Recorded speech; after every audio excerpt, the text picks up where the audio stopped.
believe they're pronounced. That's how they look. Yeah, we're gonna go with that. Yeah.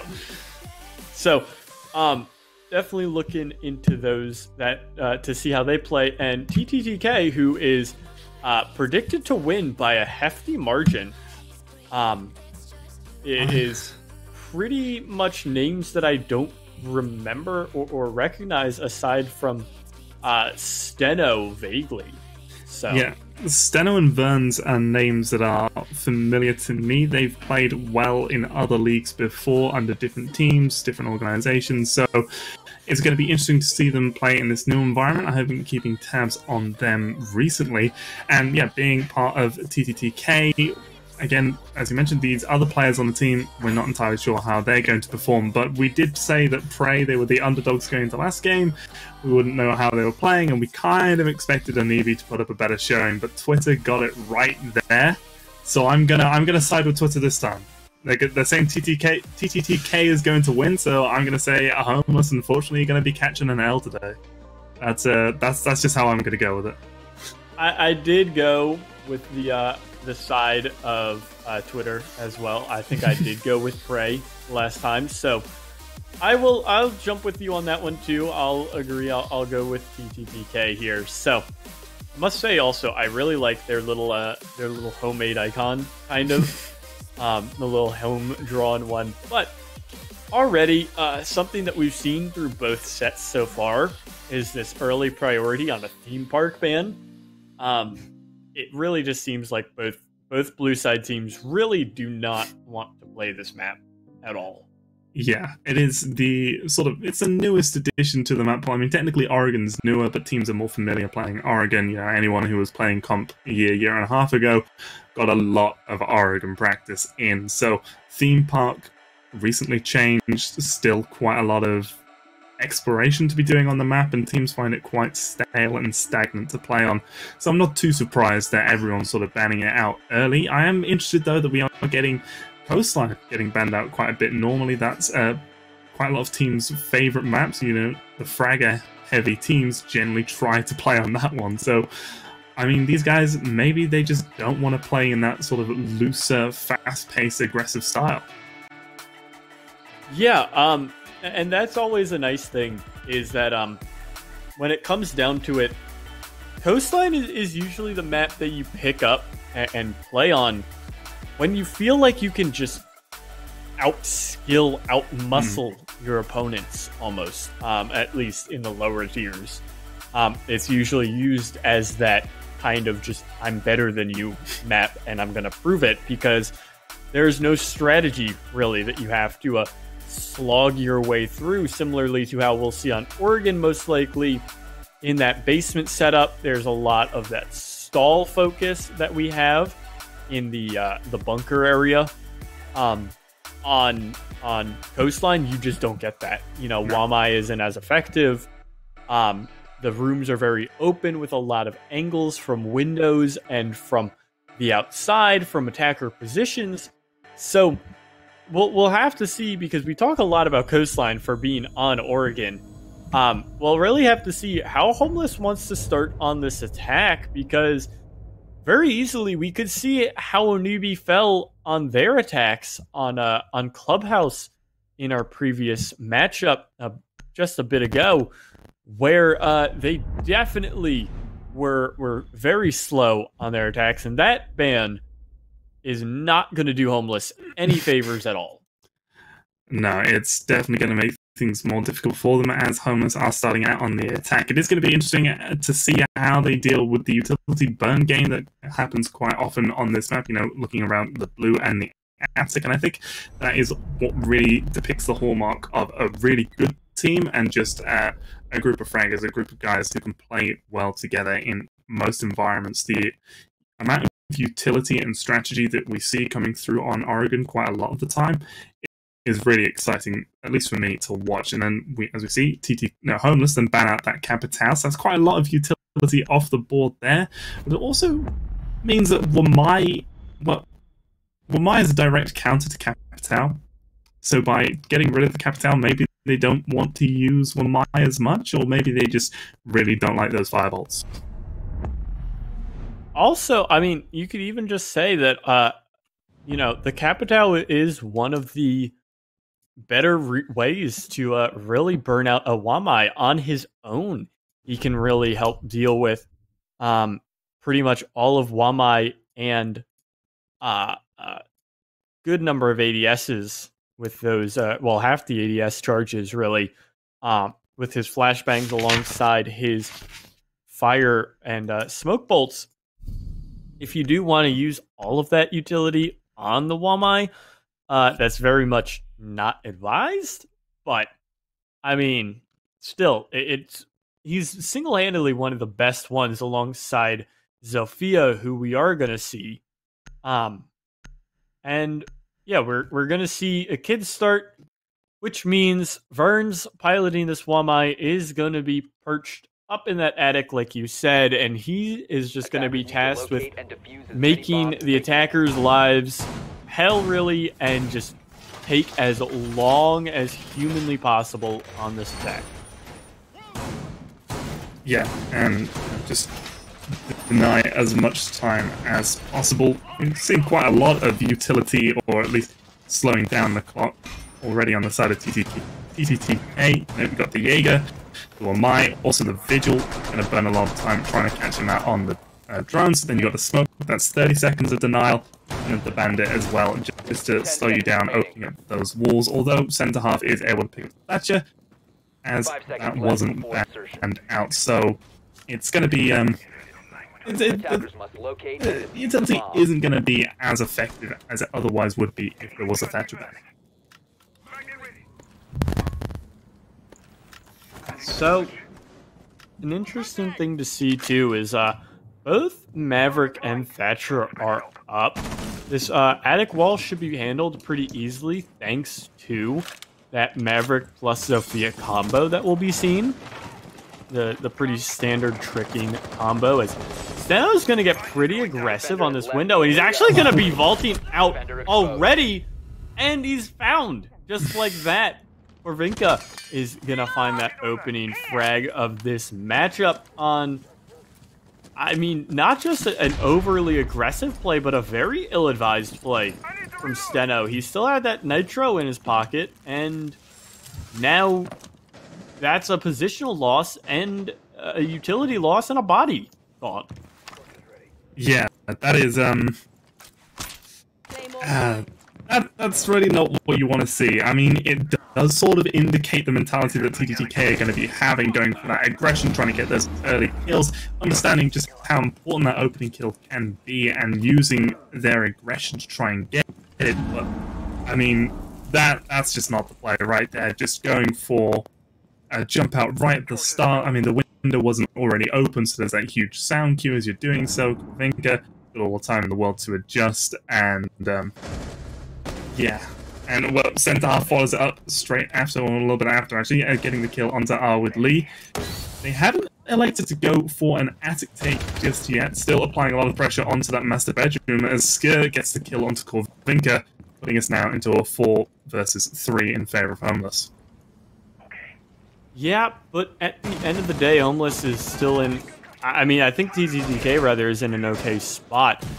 Lucifer's got this attic wall open, or rather the bedroom wall open, as Nemo and Bedley have made their way into the attic at least. So there's still positional advantages for TTTK, but that's going to be a good find from Axe to finish off what remained of center half. Nemo rather is found from below just a little bit, as Axe is going to take his second frag for himself. The smoke is still on full health, as Nemo is on just a single bullet's worth, really.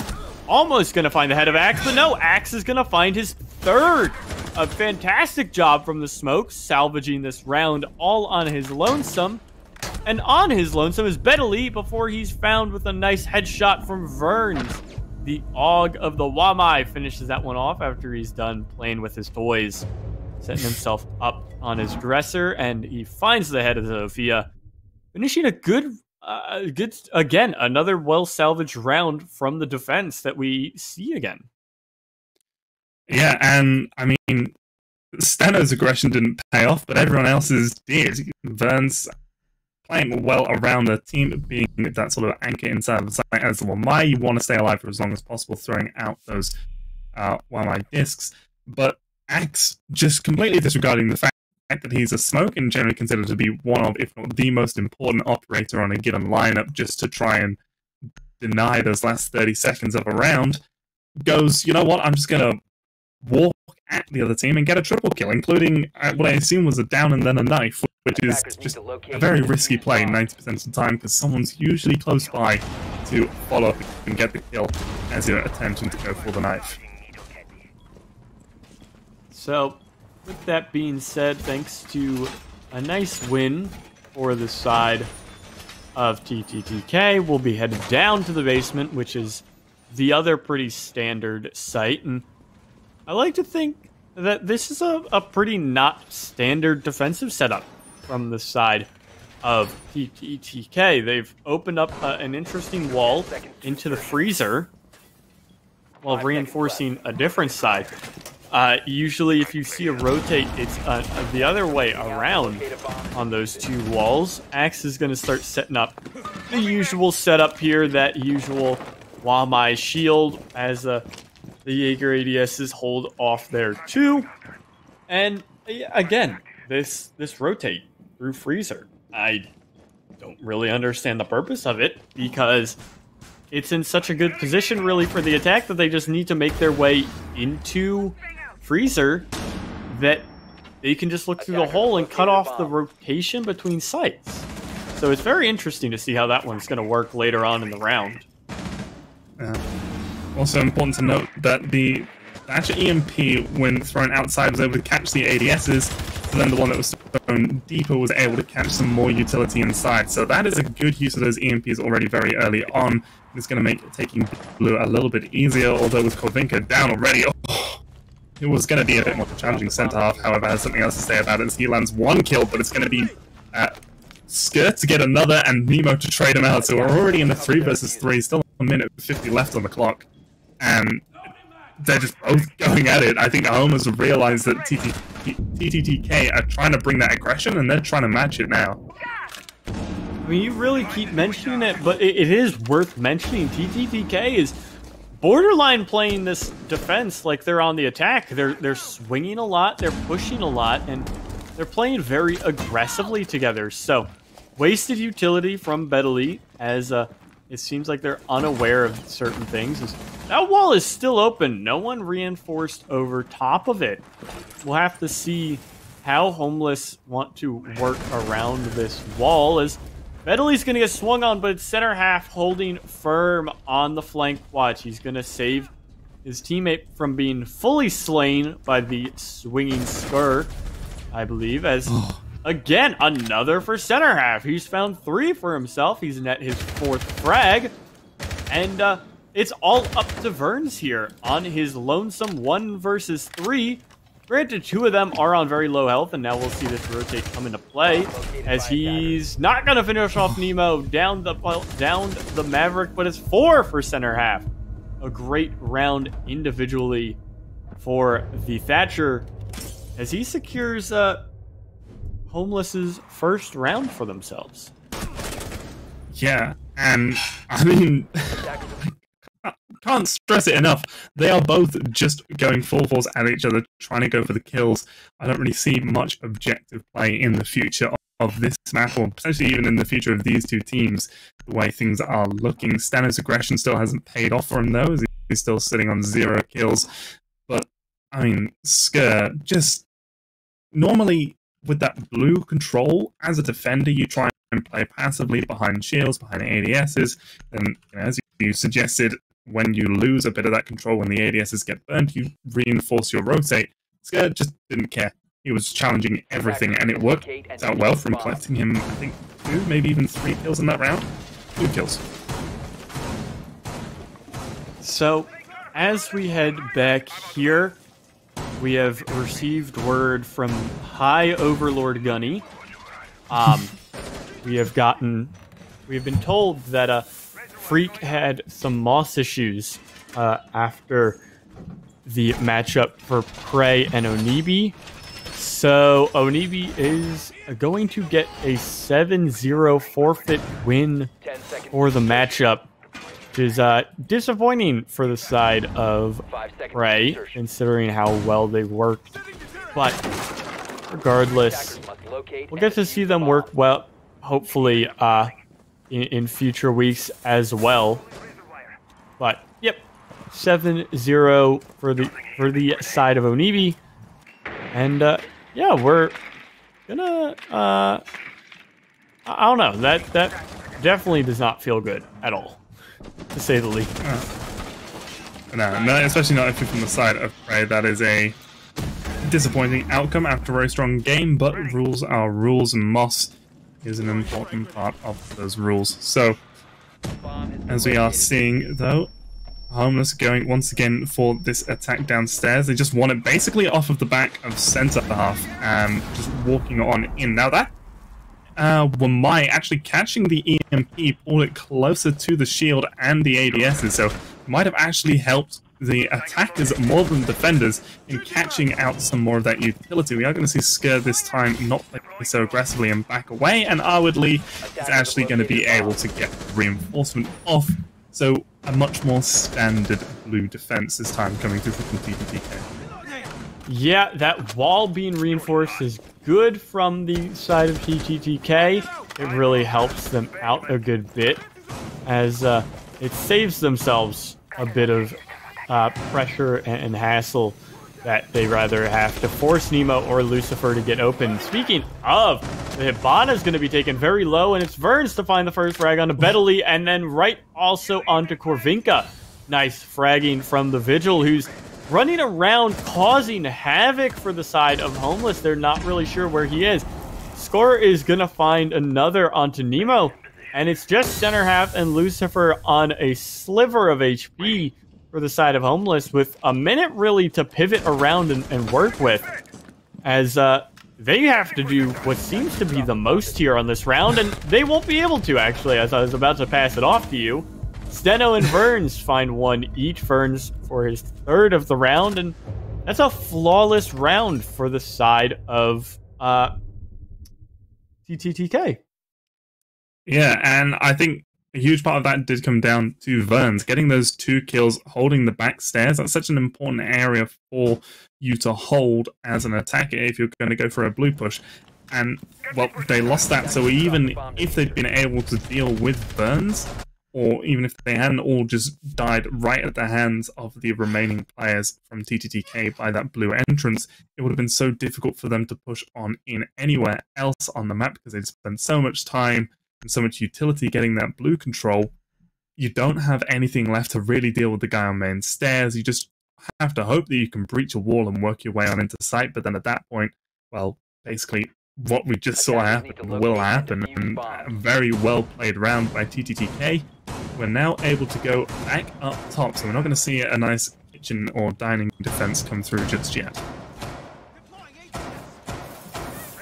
So, not just yet, but I think we mentioned it early on, or at least in the break of the broadcast. Or not the break, the like the I don't know what to call it, pre-show, I guess, pre-match talk. Yeah. We mentioned it a bit, talking about that site, and I really do like the double kitchen sites, the kitchen dining and kitchen meeting. Both have seen a fair bit of play. It tends to be that kitchen meeting sees more because a lot more Pro League teams prefer it, but there's actually been kind of a regional dichotomy. EU really likes to prefer kitchen dining, from what I've seen, and NA prefers kitchen meetings, so we'll see, hopefully, at some point, that TTTK can get over there, as Lucifer's not able to get over onto the cheap way up to that landing or that porch overhead. He's gonna have to rappel up, but yeah, I mean, I do expect TTTK to move over to kitchen dining, and I'm just excited to see where they can go with it. Oh, he fell anyway. Yeah. Lucifer's not having a good day. I do believe that he is usually the coach for the team. Yeah, well, he's the team's analyst, so I don't think he's necessarily as adept within the actual game itself, spending quite a lot of his time looking at spreadsheets, so we won't be too hard on him, but that can really play against Homeless throughout this match if the rest of his team aren't able to make up. Very aggressive from Verns. There's the usual defender for the side of, well, I say defender, it's basically just Bedley sits back while the Maverick works away, but it's Arwood Lee to find center half first off the bat. His first frag of the matchup here goes the way onto the Thatcher. It's refragged at least by Corvinka, who's hopefully getting off of his own quiet little slump. That's his second. But no, Arwood is going to find another onto what remained of Lucifer. That's the Fuser. Is Corvinka, though, it's just tit for tat here. He's found someone in the basement, apparently, for whatever reason. The Vigil was running around down there at the same time that Corvinka's running down there. And bizarre rotations from both sides. This wall is eventually going to get opened, finally, for the side of Homeless. But in the end, Bedley already had to rotate away from it. Yeah, so now Nemo has just spent a lot of time opening up a wall that he's not going to be able to get through. We are going to see Corvinka take a little bit of a fight onto Arwood Lee. The wall being opened up in the master bedroom just going to create a lot of different angles. Arwood Lee wisely adjusting his position and is able to catch Corvinka off guard. And now with 12 seconds left on the clock, it is A2 versus 2. Steno has been downed, I presume, by a frag nade. I think it's just basically up to Bedley to try and get on in and find these kills as Burns gets one onto Steno. I don't even know what just happened. Bedley in a 1 versus 1. Bedley got the kill onto Arwood Lee. Steno bled out, and it was all left up to the final player of TTTK, who was able to survive out the round. So that's going to be now 3-1 in favor of TTTK. Yeah, almost well done by Bedley, but Verns was just too far away, as you just saw. And it'll be Meeting and Kitchen, actually, to be picked up here by the side of TTTK. So, hopefully, we'll get to see how they end up moving all around on this one. As we're also going to see an Oryx. This is an old stat. It is about like Defenders, protect your bombs from being 2 months old. I think it's pushing 2 months now. At the time, Oryx was like seeing a 2-ish% play rate when he initially came out, or rather was initially unquarantined. And he did see a solid play rate. He was, or not play rate, a solid win rate. On that 2 or 3% play rate, he was about winning 2/3 of the rounds that he was played. But that's the thing; he's just doesn't bring very much to the table. He his utility is already done basically by Mute and Smoke typically, and he's very rotation heavy. So he is good on these sites where there's, you know, you've got the attic hatch, you've got the kitchen hatch, you've got the hatch in Meeting leading down to the basement. There's a lot of rotation that the Oryx can maneuver with, but still, it's a very selfish utility in a meta that is very utility soak focused. Yeah, I have to agree with you there, and I do think maybe this map isn't necessarily as best suited for an Oryx. It's very linear, and you can be very sure as to, you know, being able to cover your flanks and make sure that you aren't going to get caught off guard, as that is 2 drones taken out by the impact from center half. Wow, that is so much utility gone just by 1 blunder from Homeless. You can see them stacked up on the doorway. Burnt the ADS was checking that there wasn't another, and that is not what you like to see. Yeah, not at all. So hopefully they'll be able to recover. It is just drone economy, but Bedley is going to help his team on that recovery They found Steno, the heavy roamer, first off. The Oryx will fall, and again, like I said, Homeless is now on a better start as it's also center half finding Axe. He's going to be found, at least by Verns, who's swinging for more, not going to find the head of the Hibana, and now he's stuck in an awkward spot. He's not going to be able to make it out somehow, as Lucifer does not push his luck. But you can already hear the burning of that Maverick torch up above. Nitro's going to come out, not find any purchase, though, on the side of Homeless, and after a very messy, very bloody early start, it's quieted down a good bit here. Yeah, but, you know, TTTK's hold over this meeting room area is slowly starting to slip. It is just Verns left here. There is a player upstairs in the attic, but as he mentioned, Nemo's going to start working on that wall as the Maverick, so it's going to be very difficult for that player upstairs to help out, but Verns doesn't look like he needs any help as he gets the kill onto the Ash coming in from the lobby. Lucifer, though, able to trade him out, and is actually going to be going for the plant behind the meeting desk.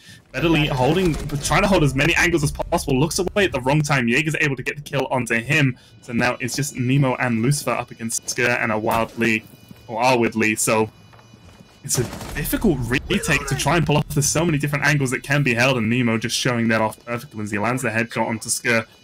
Now Arwid Lee, the mute, he still has a C4 in his pocket, which could deal a hefty amount of damage, but one player upstairs, one player downstairs, is going to have to pick his shots and his fights carefully. He needs to try and get close up to the diffuser. He knows that they're going to be holding from inside of Big Tower. Sees the head of Lucifer on the stairs, just the very, very top of it, and might be able to go for this denial, but no time left on the clock. The shotgun comes out. He doesn't even get the kill. It's going to be Homeless taking round number 5, bringing the score to 3-2. Yep, a good attack from the side of Homeless. They were able to find the roaming presence that was moving around of that Oryx very early on. Steno was quickly subdued. Nice shot here from the side of Arwid. Yeah. Excuse me, Arwid Lee, as he's able to see the head of Lucifer. I guess that's just a visual discrepancy where Lucifer can't see back or something, but we're going to move on from that, though, down to laundry service, as that's opened up for this final defensive round for the side of TTTK. And, I mean, we've seen both sides of this. We've seen a pretty solid attack from the side of Homeless, mostly off the back of center half's 4K, but still a solid attack.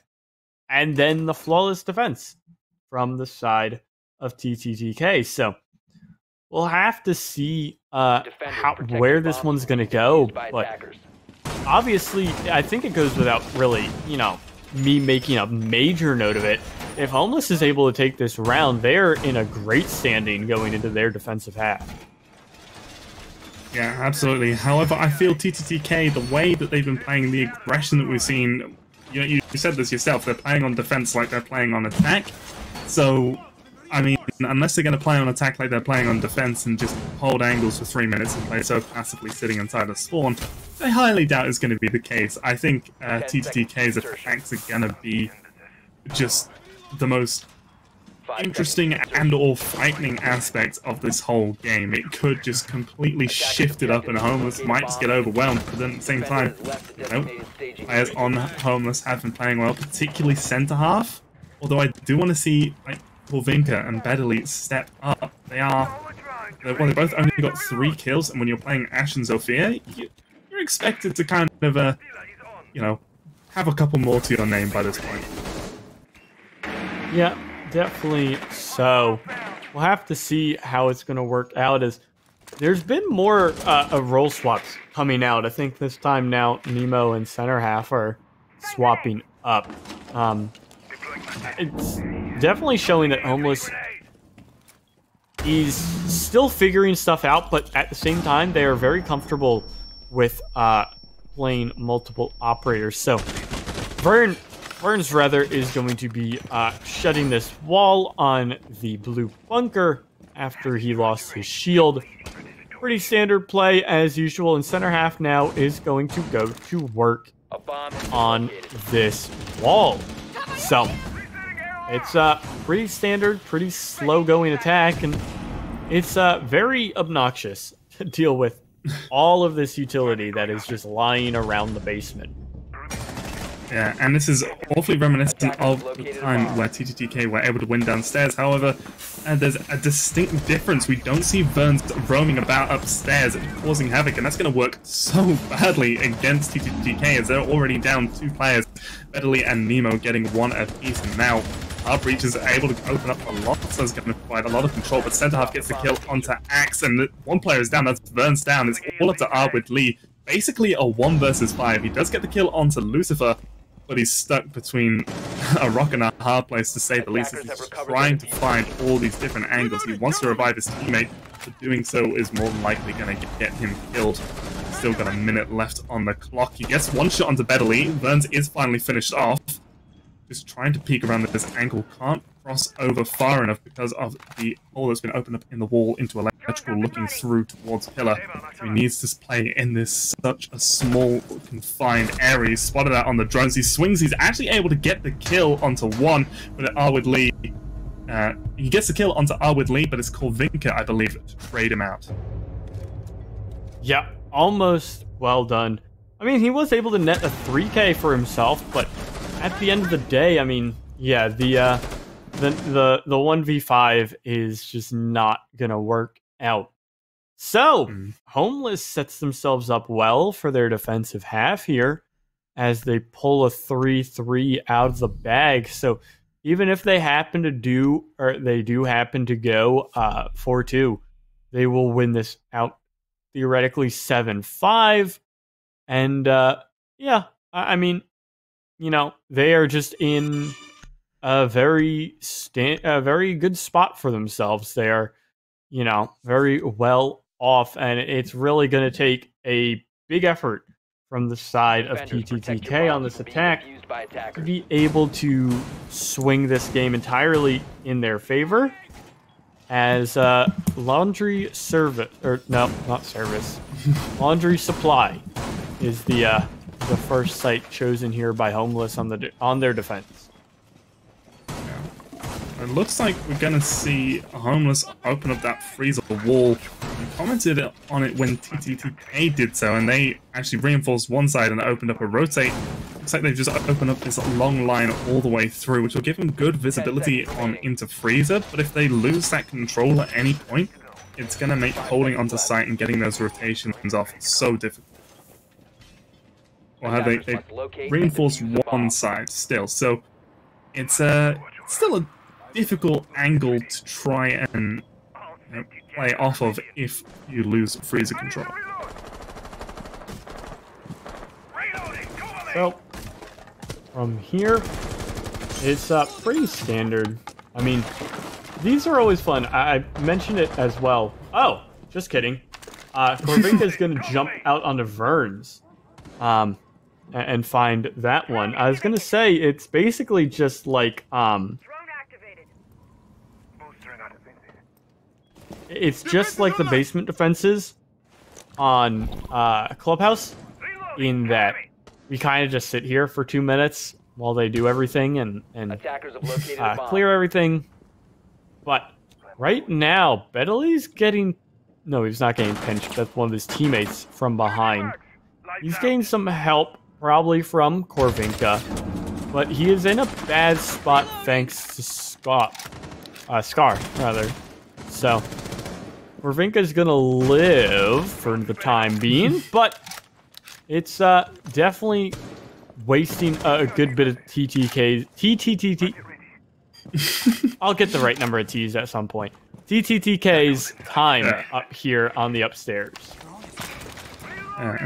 Well, as you mentioned, they're all upstairs. They're going for what looks to be a laundry take, something that I've not seen since old Oregon. Generally, just focusing on the one side of laundry leaves you very exposed. You don't get to plant, I believe, in that initial opening bit as you go down the stairs. You have to work your way on deeper into the site and plant close to the table. And that can be a very difficult task to try and pull off. We do see Arwood Lee at the top of the freezer stairs, so Razor control is in the hands of TTTK, so if they are able to actually get the diffuser on into this area where they can go for a plant, they are going to have at least some form of cover coming through from Freezer to help them do so. But for the time being, Axe just trying to work these angles and see if they can find anything. It's going to be Stenner to get the first kill for TTTK as he lands the shot onto the Legion playing inside of Freezer. Trades it back and forth, now put us in a 3 versus 3. Betterly is still up above, so we can drop on into Freezer, and he's going to do so to get the kill onto R with Lee, who had the diffuser. That's now lost. He's landing some shots onto the player who pushes on in. That's going to be Skier, who's losing a lot of HP. And it's still a 3 versus 2, a 2 versus 2 as Axe gets the kill onto Nemo. Lucifer is on such low HP for Homeless, so there is at least a chance that TTTK can pull this off, but with the diffuser so far away from the rest of the players and the Jaeger hiding inside of Freezer, safely behind the box, is going to be difficult for them to push on in. The Bearing 9 comes out, but it needs to be reloaded. It's wasting more and more time. The shotgun comes out and gets one. Scale with the pistol out, needs to swing around wider, but doesn't have the time. Homeless winning as the clock expires after taking down the diffuser inside of Freezer. A very good job from the Jaeger to not overpeak in that situation. Yeah, nice job. I believe he even leaned around so that it was even just that much harder to see his body. So well done by Bedley there to hide over in the corner as Homeless is able to take their first lead of this matchup. They now hold it at 4-3, looking forward to these rounds. So we're going to see Lucifer pull out a Bandit, not a Kaid. We usually do expect that Kaid to be out, but at the same time, it doesn't totally matter just because of the existence of both the Thatcher and the Bandit, or rather, the Maverick, other side of things. Both Thatcher and the Maverick are up on the board, so it's very much pointless, I would have to say, frankly, to bring either denier. Lucifer's probably better off on something like a Mute, or what else would be good here? Mute would be nice. Mozzie would hold the same type of thing, except Mozzie's more realm heavy than the Mute, which would be pretty helpful for Homeless. At the same time, you don't have to play super off-site on kids here.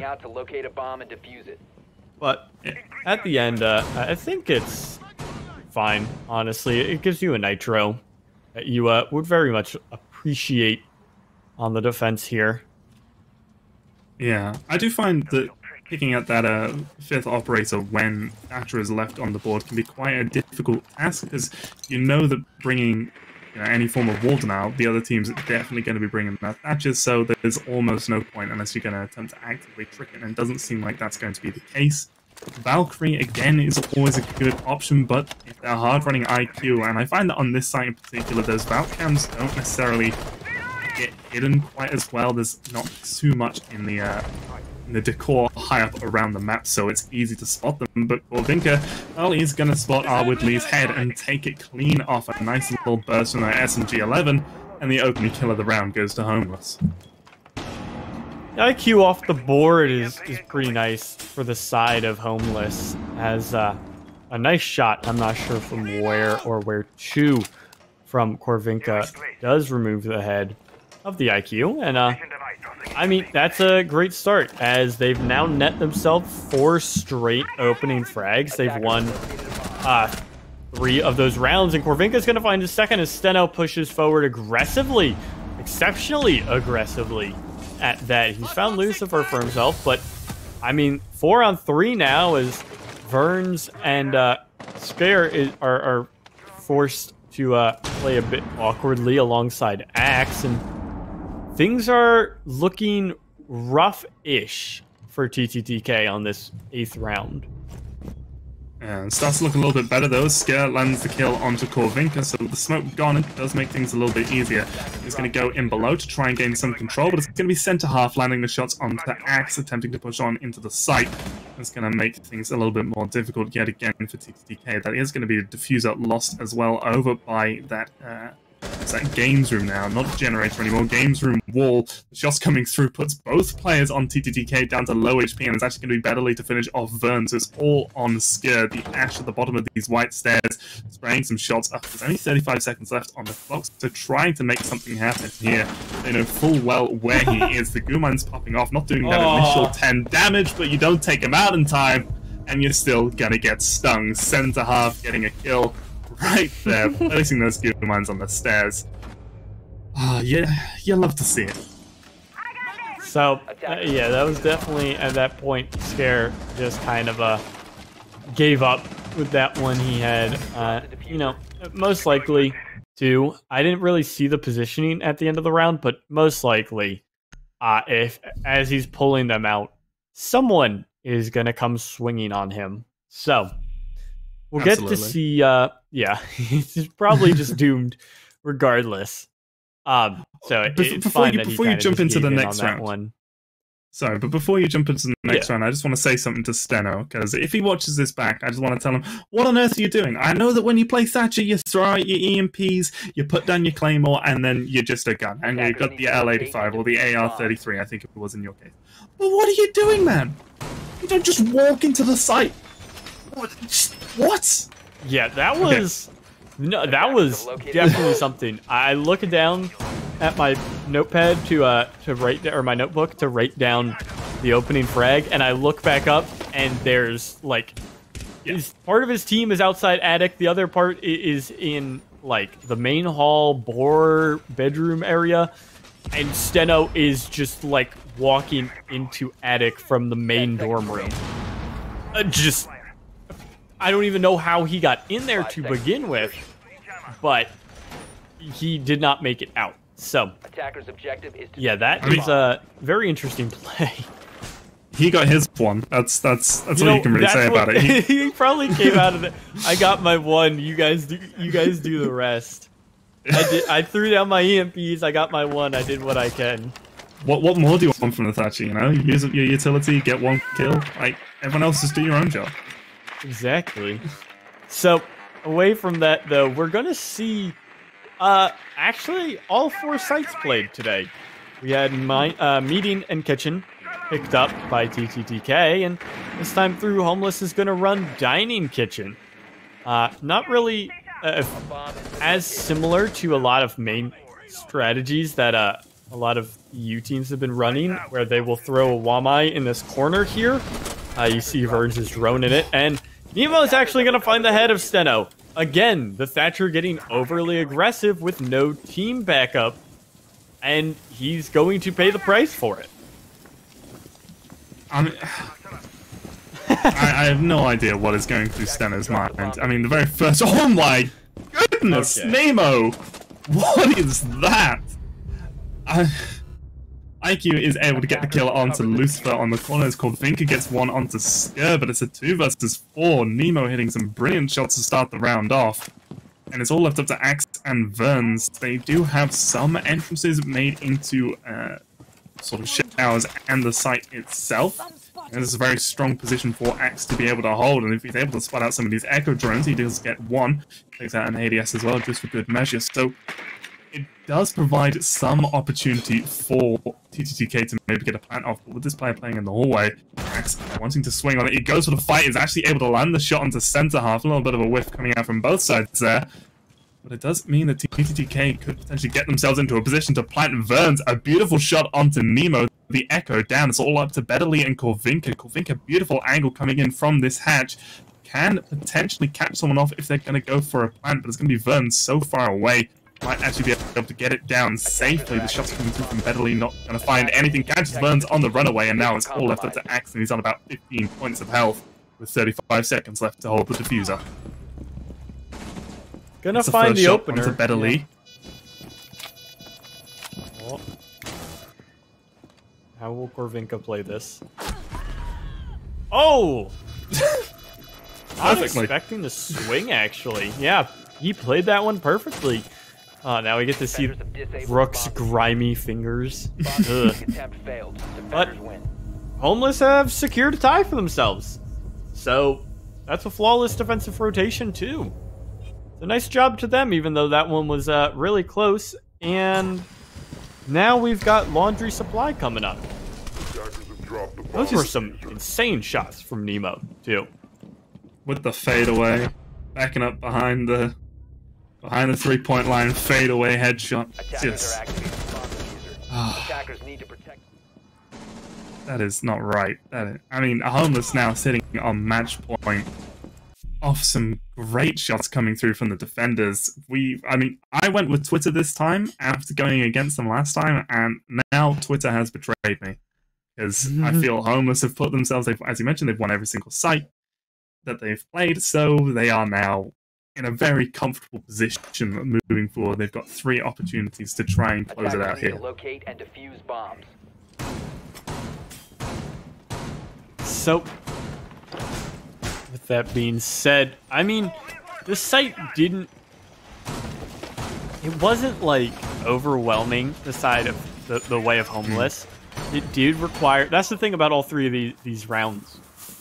They haven't been super overwhelming for Homeless. They've been fairly close, especially, obviously, the last one coming down to that 1v1 post plant, as well as the 10 seconds left before insertion. first defense from Homeless down here, where it came down to really the clutch-up play from Bedley securing Diffuser in Freezer for his team. So, we'll have to see really how Homeless wants to pivot on this, because I think Lucifer was just setting stuff up, which is why he hasn't reinforced. Yeah.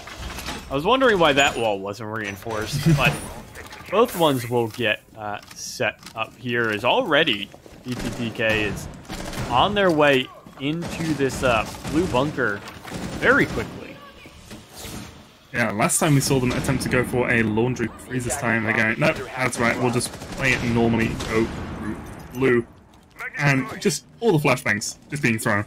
Trying to burn all of the Wamai's ADSs. There are 2 ADSs stacked up close to the shield. There was one further away, and Wamai's being held. The Wamai himself actually on the shield is going to get the opening kill, taking down Axe. That's the roam denial gone, as there will be no nomad air jabs positioned around the map. The shield actually offsets slightly, means that he's able to peek around it from safety a little bit more. The Fragment is going to come on through and take down Nemo. Stenner to collect and finish off that kill. And this wall was successfully reinforced by Lucifer, who was backing away as Vinky gets the kill onto Woodley elsewhere.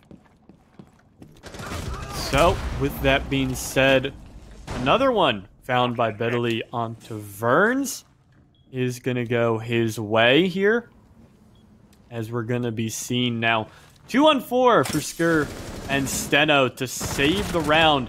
It's going to start with Steno finding his second, as he's looking back to those back stairs where Bedley is just lurking.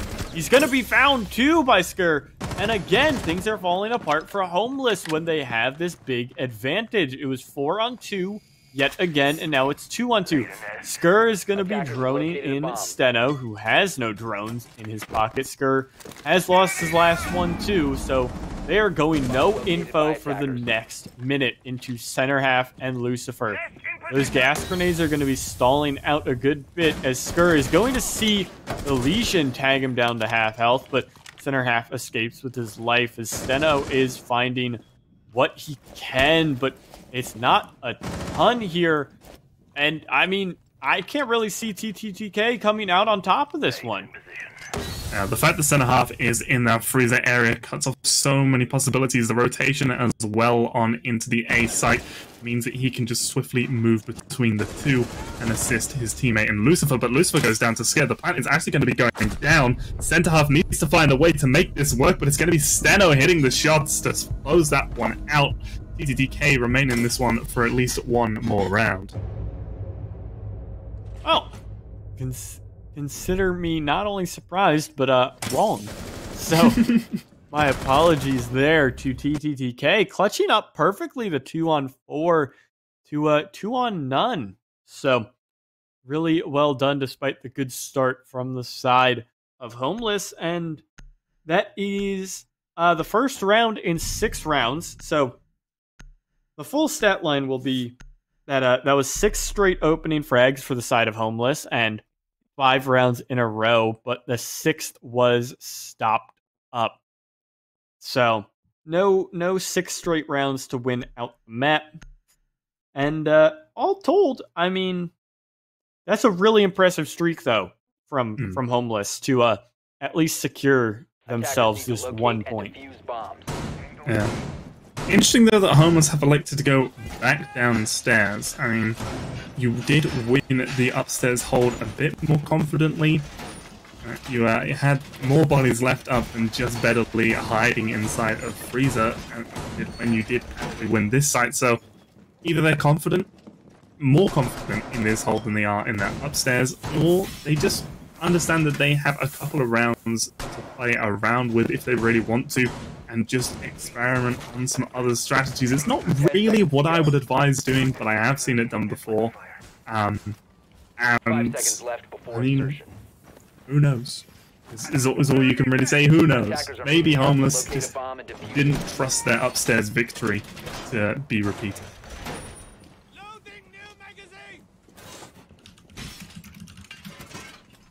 So yeah, we've got. I think it's fine-ish from Homeless to go back down, but I do agree. I mean, their second laundry defense looked much cleaner than their first, up until obviously the 2-on-4 loss. But all considering that part, I mean, they looked pretty solid. Their blue bunker defense looked really good. And this offset shield is always very nice. Another reasoning is that it allows you to put an ADS on the door frame, and it'll help defend the shield a lot better. Verns is going to deal with that shield already, though, as he's going to look to handle the second one. But, I mean, the double nades from Scare and Verns is going to be doing work. The second shield is not handled yet, and oh, what a shot from Lucifer, finishing off Verns, and right back from X. Excuse me. 4-on-4, and that's a big find, actually, because that wall is going to be left open now. Yeah, the wall's left open. 2 ADSs not being used. Axe pushing up close, gets the kill onto center half, who tries to retake that blue control, but does so too late. This is now looking very good for TTTK, but Corvinka making sure that I'm not speaking too soon as he gets the kill onto Axe. And Homeless still in this round as Nemo follows up with a kill onto Steno. That's Hibana down and Diffuser inside of Electrical. Skir and Arwoodley still have a chance to try and pull this one back. It's actually caught inside the supply door, not in Electrical, so Steno once again getting over-aggressive without appropriate support from his teammates. The frag nade coming through from Skir is going to get a kill onto Nemo. So, 2 versus 2 now. The shots coming through from Corvinka takes the head off of Scare. Arwoodley now left 1 versus 2 to try and save his team, keep them in the round, keep them in the game, and to give them that week 1 draw potential. There is draws available in this league, so there's no way that TTTK can win. They have to just try and beat out the draw in this situation. They seem to have an idea that he is in blue. The impact nade from Corvinka attempting to deal a little bit of damage, I think. Not going to do anything just yet, but the pre-fires from Arwoodley going to give up his position as he gets aggressive on into the site, trying to hunt down these kills. He lands a shot into Corvinka and it's all left up to Bedley, the Jaeger. He knows he's in freezer. He looks away at the wrong time. Now all Bedley needs to do is run, but he doesn't. He stays and fights, and Arwoodley wins the round. TTTK, round number 11, now 6-5 with the potential to tie it up. Really well fought here again from TTTK, really trying to bring it back, and they're not giving up. They were down 6-3, and they've dragged back these 2 defensive rounds on Laundry Supply for themselves, despite the 14 being dropped right now from Corvinka. So, Scare and Axe have also hit double digits as Arwoodley is looking to join them, and a third time! You know, what I do you think? I just don't. That's all I can say too. Why? What? Yeah. I mean, you won the other 2 sites as well. Even if you're not confident in your top floor hold anymore. You know, you've just lost this 1 defense twice in a row and you're going to go for it again?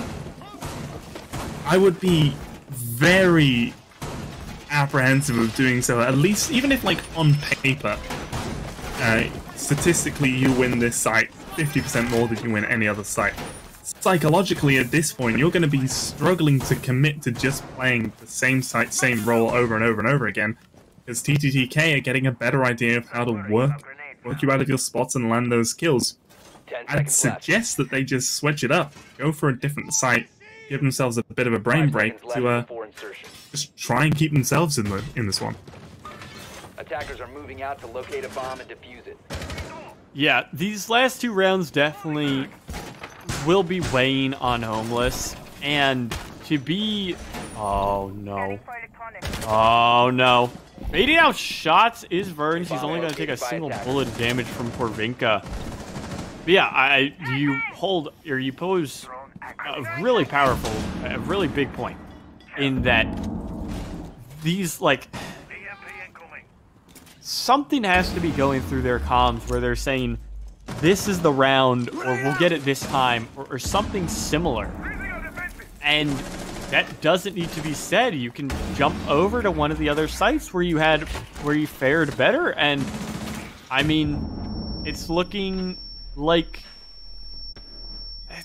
they're really riding on that 4th round that we saw, that blown 4-2. And they're really trying to jump back to that success that they had on that round and remake it. And despite that, the big thing that Homeless can do, or rather that TTTK does here, is they're learning from their mistakes round after round after round, and they're making this attack that much better and better and better. And it's one thing for Homeless to understand where they're going wrong in their defenses, but if you're not going for a complete switch up in strategy, TTTK are doing the better job of out-stratting you. Verns, however, not doing an exceptional job with this Maverick trick, as he has somehow managed to leave a little bit of space. I'm actually just going to use the Hibana to open it up after getting rid of whatever mute jammer was behind. There wasn't a mute jammer, they could have just used the Hibana in the first place. So, there's that. Steno, once again, getting aggressive, getting caught by the Goo Man in his attempt to push him up to the door. He doesn't have the diffuser this time to make it a little bit easier on the rest of his teammates, but it is a 4 versus 5 in favor of Homeless after Axe was taken down. Steno just peeking on Brown gets the kill onto Nemo to even out the kill count, and Lucifer loses almost all of his health from a frag nade right there. The smoke canister does come off to delay the push on in, but still not looking too good for Homeless as they're attempting to hold onto this final round. Yeah, having your smoke that low is pretty rough, and Scare is actually going to be starting a plant up. He's well defended, but no center half is able to get in and find Steno's head. Bedely's going to also find Verns peeking through holes as Lucifer chokes out one, but it's over! Homeless is able to clutch out despite the plant. Able to salvage that 4-2 half on a great retake, losing only 1 body in the form, I believe, of center half. And no, center half was actually the one defusing. So it was, not sure. I think it was Bedely, actually, is the one that fell. But at the end of things, yeah, we're going to be seeing a 7-5 victory for Homeless here over TTTK. And it looked a little scary for a little bit there at the end, that it was going to be a tie, but it went the way of our other returner team.